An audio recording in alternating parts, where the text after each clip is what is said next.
De 4 a 7 de la tarda, Extra Radi. I amb aquesta tesi de Wittgenstein com a rerefons us hem preparat una selecció de les capacitats comunicatives de cada dit. Comencem! Dit 1.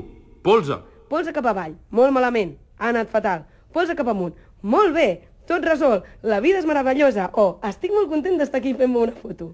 Dit 2. Índex. Endavant, mira cap allà, amunt discretament, soc aquí. Amunt ostentosament, jo ho sé, apuntant, has estat tu, he estat jo, ha estat ell, a la templa, està boig, a la boca, em fa vomitar. Dit 3. Cor. Vés a prendre pel sac. Dit 4. Anul·lar.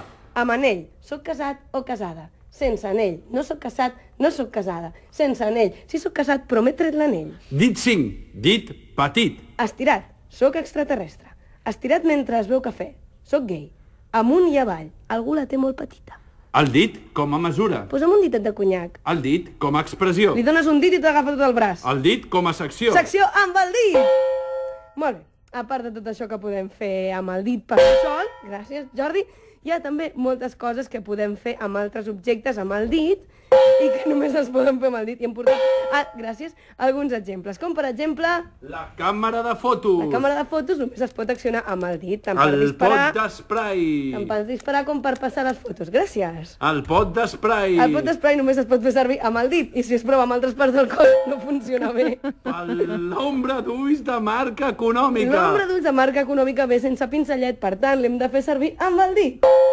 La pistola. La pistola de joguina es fa servir amb el dit, les de veritat també. Hem de dir que estem en contra de les armes de foc. El bastonet per a les orelles. El bastonet per les orelles no el fem servir mai perquè però quan no hi és... amb el dit. I? Sense oblidat. Jo haig de parlar. Bé, sí, hi ha una cosa molt important que és l'arpa de boca, val? L'arpa de boca és una cosa que us he portat perquè veieu, perquè és per veure-ho. L'arpa de boca es toca amb el dit. Jordi, sisplau, procedeix. Tot i que es diu arpa de boca. Sí, però es toca amb el dit. És que flipant-ho, no? Bé, això és l'arpa de boca i finalment hi ha el capítol de les joguines. Hi ha moltíssimes joguines que es fan servir amb els dits, les bales de vidre, que aquestes de plàstic, però és la que he trobat, subbute o xapes, però el nostre preferit, el qui és qui. L'objectiu del qui és qui no era endevinar la carta al de davant, sinó poder tirar els altres personatges amb el dit. Més fort? Correcte. I això ens porta a la nostra tesi final. Tesi final sobre fer coses amb el dit. Sí, música sobre balalaica per la tesi. Segons la teoria de l'evolució, el canvi en l'oposició d'un dit, la possibilitat d'oposar el pols als altres dits, és la que dona l'empenta definitiva a la intel·ligència humana.